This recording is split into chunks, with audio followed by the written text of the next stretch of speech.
So I wanted to make this video today for mainly two reasons.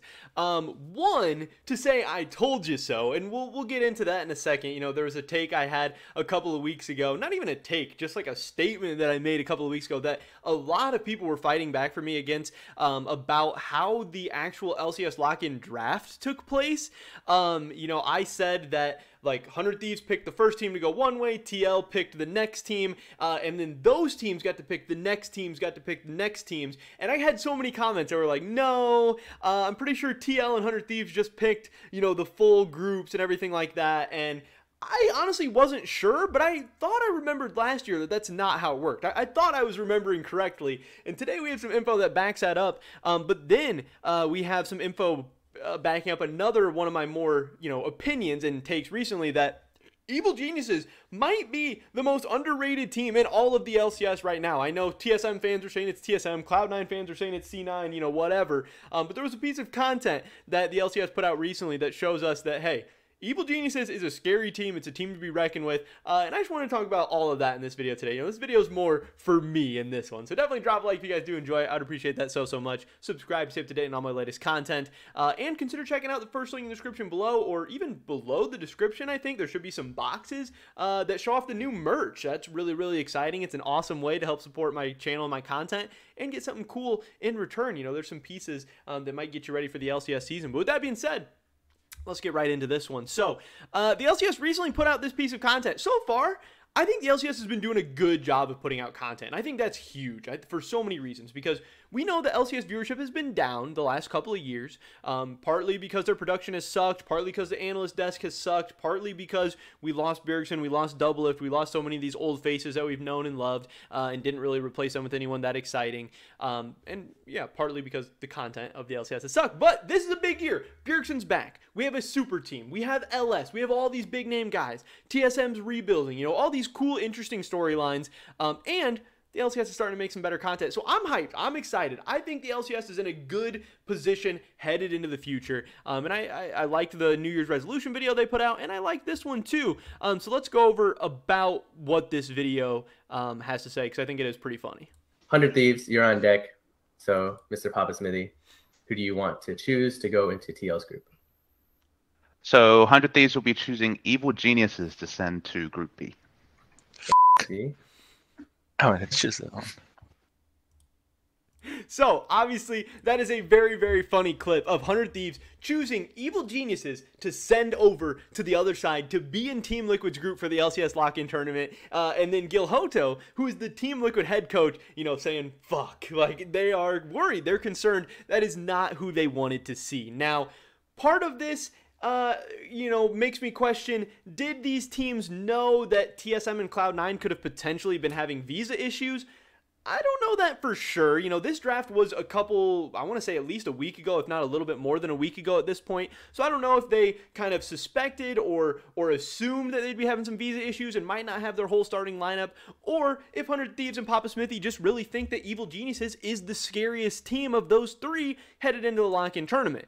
Because again, this benefits 100 Thieves in two ways. One, Evil Geniuses goes over to the other group. They're competing against Team Liquid. They're not competing against 100 Thieves, so 100 Thieves should have a better chance to, you know, win their group. They're incentivized to send the other team over there. But the other thing that 100 Thieves and Papa Smithy have talked about a little bit is the fact that you're not going to scrim teams that are in your group, because those are teams you're going to be playing against. You're going to scrim teams in the other group. So if they think Evil Geniuses is the best team available, they have even more incentive to send them to the other side so they can have the best scrim partners possible. You know, this way they don't end up scrimming a mashup of the C9 LCS and Academy team or a mashup of the TSM LCS and Academy team. They actually get to scrim the full Evil Geniuses team. So, you know, judging off how this draft went, you know, they think 100 Thieves and TL are the two strongest teams. They're the ones that competed in the last LCS finals, so that's why they both got atop their groups.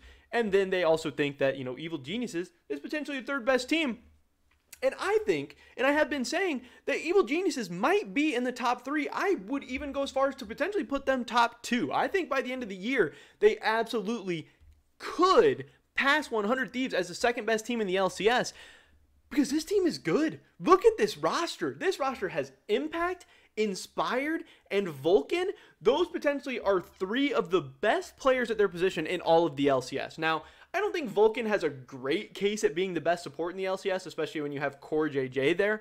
But there's been times in the past couple of years where people have said, hey, maybe at least right now in the short term, Vulcan is performing as the best support. You know, no one's really ever taking Vulcan over Core JJ, but for a week here, maybe a split there at the most, Vulcan's been in the conversation for at least top 2 support in the LCS.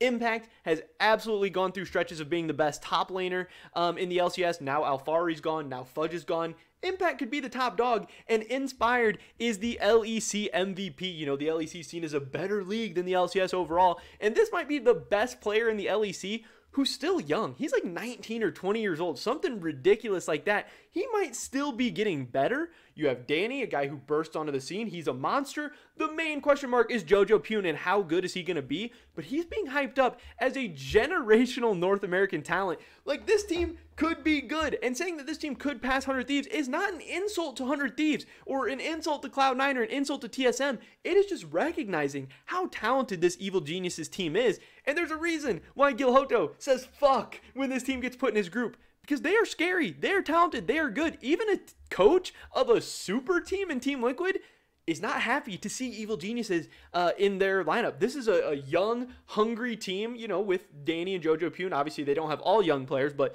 they're going to have some young, hungry, inexperienced players who are going to be scary to go up against. They're going to have nothing to lose. And I just thought this was very, very interesting because right now I see a lot of people sleeping on Evil Geniuses. I have some people putting them 4th, some people putting them 5th.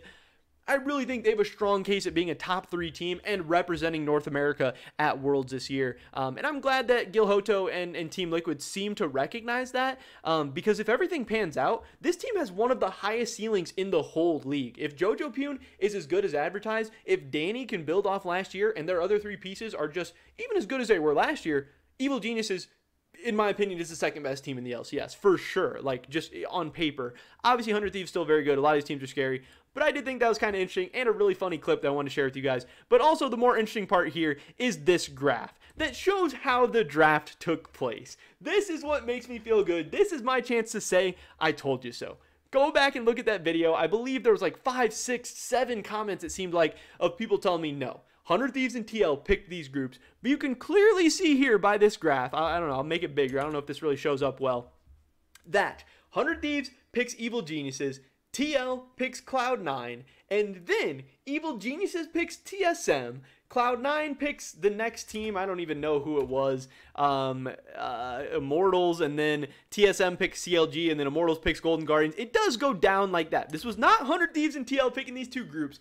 Each team picks the team below them to go in the other half, picks a team below them to go in the other half, all the way down until you get to the last team available and they slot into TL's group. That's how this draft works. That's how I thought it worked last year. That's how I thought it was going to work this year. But so many of you guys were trying to convince me otherwise, and I was so frustrated. I was like, am I stupid? Am I an idiot? Did I miss something? Did I misremember? Like, no. Guys, this stuff consumes my life. I'm researching this stuff, studying this stuff, looking into competitive League of Legends stuff all the time. I mean, this is all that I do.